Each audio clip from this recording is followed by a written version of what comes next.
Pourquoi Martin Luther, l'une des figures les plus emblématiques de la réforme protestante, a-t-il décidé de modifier la Bible en retirant 7 livres entiers? Beaucoup ignorent les raisons derrière cette décision audacieuse, qui a ébranlé les fondements de la foi chrétienne et déclenché l'un des plus grands débats théologiques de l'histoire. Vous êtes-vous déjà demandé si ce changement était justifié ou s'il s'agissait d'un acte d'arrogance théologique? Ce n'est pas seulement un événement du passé, il influence encore aujourd'hui la manière dont des millions de personnes pratiquent leur foi. Dans cette vidéo, vous découvrirez les secrets de cette décision historique, explorerez les raisons et controverses qui l'entourent, et comprendrez comment elle a influencé le protestantisme et le christianisme dans son ensemble.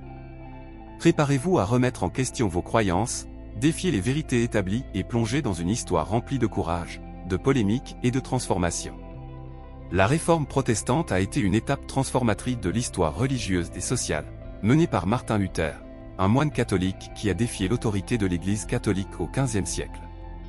À cette époque, l'Église détenait un pouvoir absolu, et des pratiques telles que la vente des indulgences étaient largement répandues, ce que Luther considérait comme une atteinte à l'essence véritable de la foi chrétienne. Dans un acte audacieux, il a affiché ses 95 thèses sur la porte de l'église de Wittenberg en 1517, défiant ouvertement le système en place. Ce geste est devenu un symbole de résistance et a déclenché des débats intenses à travers l'Europe. L'insatisfaction de Luther ne se limitait pas aux indulgences. Il remettait également en question le monopole de l'Église sur l'interprétation des Écritures, qu'il était disponible qu'en latin, une langue inaccessible à la majorité des gens. Luther défendait l'idée que chacun devait avoir la possibilité de lire et de comprendre la Bible dans sa propre langue. Pour lui, la véritable foi ne devait pas dépendre d'intermédiaires, mais d'une connexion directe entre l'individu et Dieu. Cette idée remettait en question le cœur même de la structure religieuse de l'époque, représentant une rupture radicale avec le statu quo. Le mouvement initié par Luther a rapidement gagné un soutien populaire et généré des débats passionnés sur les places publiques et dans les assemblées, où ces idées étaient défendues avec ferveur. Il ne s'agissait pas seulement de religion, mais d'une quête de liberté spirituelle et d'autonomie. L'impact a été profond, offrant aux gens la possibilité d'une relation personnelle avec Dieu, sans la médiation cléricale. Cette perspective a attiré de nombreuses personnes aspirant à des changements dans un monde rigidement contrôlé par l'Église. De plus, la réforme a trouvé des alliés inattendus parmi les princes et les dirigeants régionaux, qui voyaient dans ce mouvement une occasion de défier la domination politique de Rome. L'adhésion à ces idées n'était pas seulement une déclaration religieuse, mais aussi une stratégie politique. La combinaison de la religion et de la politique a entraîné des changements significatifs, ouvrant la voie à de nouvelles formes de culte et marquant la naissance du protestantisme en tant que force indépendante. Un autre facteur crucial a été la diffusion rapide des idées de Luther, rendue possible par la récente invention de l'imprimerie. Les 95 thèses, imprimées et largement distribuées, ont atteint aussi bien les paysans que les érudits, propageant le message de la réforme à une vitesse sans précédent. Cela a consolidé Luther non seulement en tant que réformateur religieux, mais également en tant que visionnaire ayant compris le pouvoir de la communication pour transformer les sociétés entières. Son impact a transcendé les limites de la religion, influençant profondément le cours de l'histoire européenne. Pour comprendre le prochain point central de l'histoire, il est essentiel de se pencher sur la décision de Martin Luther de retirer 7 livres de la Bible, ce qui a engendré l'une des plus grandes polémiques théologiques de tous les temps.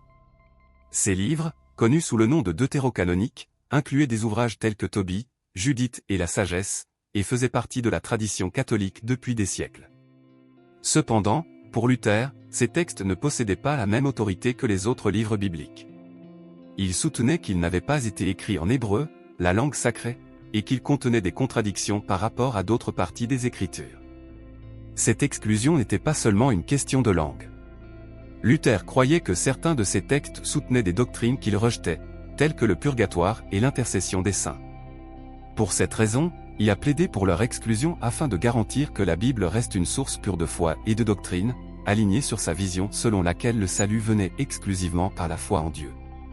Cette décision, bien que solidement justifiée selon son point de vue, a été largement critiquée par les théologiens catholiques, qui la considéraient comme une mutilation des Saintes Écritures. L'impact de ce choix a profondément résonné dans le christianisme. En retirant ces textes, Luther n'a pas seulement réinterprété la Bible, mais aussi redéfini les fondements de la pratique religieuse pour des millions de personnes.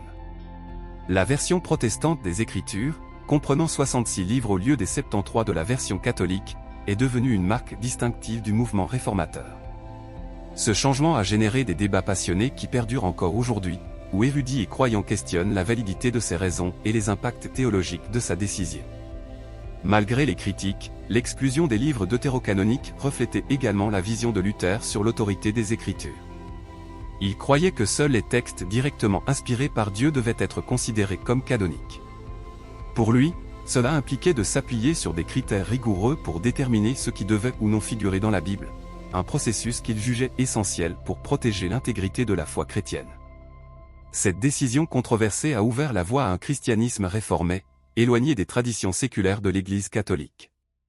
Elle symbolisait le désir de Luther de créer une base solide pour la foi, libérée des pratiques et croyances qu'il considérait comme humaines et non divines. En réfléchissant à ce choix, on peut percevoir comment il a préparé le terrain pour un impact culturel encore plus grand, qui allait façonner non seulement le monde religieux, mais aussi le développement des langues et des cultures en Europe. Avec l'exclusion des livres deutérocanoniques, Martin Luther a initié un impact culturel qui a transcendé les limites religieuses pour atteindre la sphère sociale et linguistique. L'un de ses plus grands accomplissements a été la traduction de la Bible en allemand, la rendant accessible à des personnes qui, jusque-là, dépendaient des interprétations des clercs. Ce travail monumental n'a pas seulement rapproché les croyants des Écritures, mais a également joué un rôle crucial dans l'unification et la standardisation de la langue allemande. Luther savait que la parole écrite avait le pouvoir de transformer les esprits et les cultures, et sa traduction a été un catalyseur de ce changement. L'influence de cette traduction a dépassé les frontières de l'Allemagne. Elle a inspiré des versions dans d'autres langues, y compris la célèbre Bible du roi Jacques en Angleterre. Cette diffusion a permis aux communautés protestantes de différents pays d'avoir un accès direct aux enseignements bibliques, renforçant ainsi le concept d'une foi individuelle et consolidant le mouvement réformateur.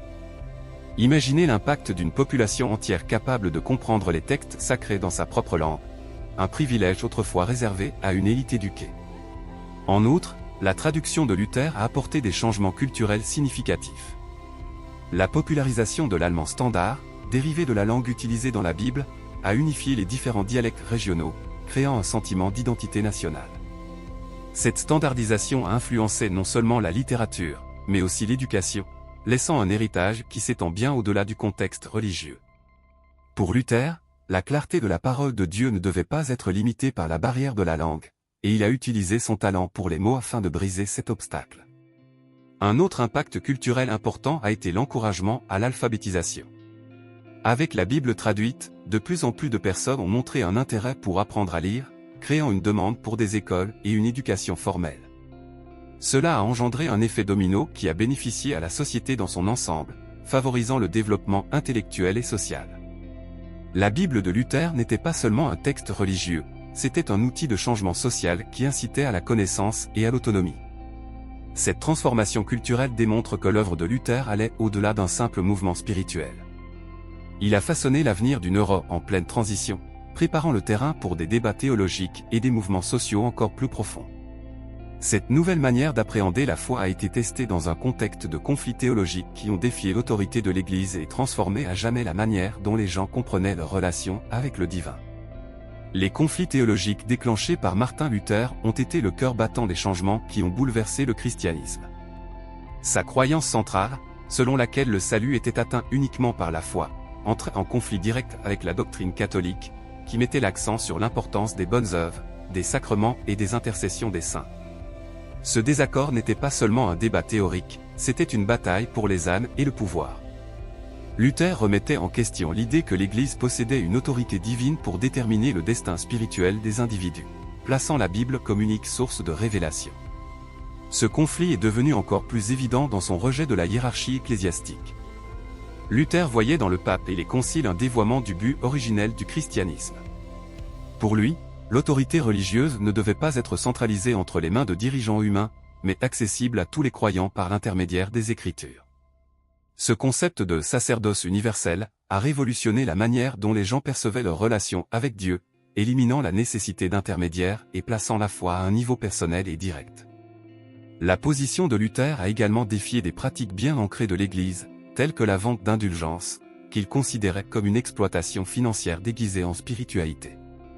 Ce point particulier a suscité une énorme indignation, surtout parmi les populations les plus pauvres, qui voyaient leurs maigres biens utilisés pour financer des œuvres luxueuses à Rome. En dénonçant ces pratiques, Luther est devenu une figure d'espoir pour beaucoup, mais également un ennemi dangereux pour ceux qui profitaient du système en place. La réponse de l'Église a été implacable. Luther a été excommunié, accusé d'hérésie et persécuté. Pourtant, il est resté inébranlable, affirmant que sa conscience était captive de la parole de Dieu. Ses actions ont inspiré une vague de disciples qui ont commencé à remettre en question non seulement l'autorité papale, mais aussi la légitimité de nombreuses traditions religieuses. Cette rébellion contre le statu quo a conduit à l'émergence de différentes dénominations protestantes, chacune cherchant une interprétation plus proche de ce qu'elle considérait comme l'essence du christianisme. Ces conflits n'ont pas été facilement résolus et ont généré de profondes divisions dans la société. Alors que certains adoptaient les idées de Luther, d'autres les rejetaient farouchement, créant un climat de tension qui débouchait souvent sur des affrontements violents. Cependant, même au milieu de ces défis, les graines semées par Luther ont continué de croître, préparant le terrain pour les conséquences et les transformations qui allaient façonner non seulement la religion, mais aussi la politique et la culture de l'époque. Les conséquences des actions de Martin Luther ont été profondes et transformatrices, marquant une rupture irréversible dans l'histoire de la chrétienté. Après son excommunication par l'Église catholique, Luther a trouvé refuge sous la protection du prince Frédéric le Sage, dans le château de Wartburg. Pendant cette période d'isolement, il a accompli l'un de ses exploits les plus remarquables, la traduction du Nouveau Testament en allemand. Cette œuvre n'a pas seulement renforcé sa vision d'une foi accessible, mais elle a également donné au peuple la possibilité de se connecter directement aux Écritures, une expérience jusque-là inédite. La traduction de la Bible a été une tâche monumentale, mais Luther ne s'est pas arrêté là. Il a également réformé les pratiques liturgiques, éliminant l'usage exclusif du latin lors des cultes et le remplaçant par la langue locale. Cela a rendu le culte plus inclusif et compréhensible, consolidant l'idée que la foi était quelque chose que chacun pouvait vivre pleinement et individuellement. En outre, il a permis aux ministres protestants de se marier, défiant des siècles de traditions cléricales et humanisant la figure du leader religieux. Ces changements ont eu un impact non seulement sur la religion, mais aussi sur la politique. Des princes et dirigeants locaux, déjà mécontents de l'ingérence de Rome, ont adopté les idées de Luther comme une opportunité d'affirmer leur autonomie. Cette alliance entre les dirigeants politiques et le mouvement réformiste a conduit à la création d'églises nationales et à la consolidation de nouvelles structures de pouvoir, où le contrôle spirituel et politique s'entremêlaient de manière innovante. Cependant, les répercussions n'ont pas été unanimes ni pacifiques. La division entre catholiques et protestants a conduit à des décennies de conflits, comme la guerre de 30 ans, qui a ravagé l'Europe. Malgré ces affrontements, le mouvement initié par Luther a continué de s'étendre. Il a inspiré d'autres courants religieux, comme le calvinisme et l'anglicanisme, qui ont adapté ces idées et créé de nouveaux paradigmes de foi, chacun avec ses particularités et ses contributions uniques. Les actions de Luther ont également eu un impact durable sur la société et la culture. Son travail a encouragé l'alphabétisation, promu l'éducation et redéfini la relation entre l'individu et les institutions religieuses. Il a transformé le christianisme en une expérience plus personnelle et introspective, façonnant non seulement la manière dont les gens pratiquaient leur foi, mais aussi leur perception de leur rôle dans le monde. Ainsi, même des siècles plus tard, son influence reste vivante, résonnant dans les pratiques et croyances de millions de personnes à travers le globe.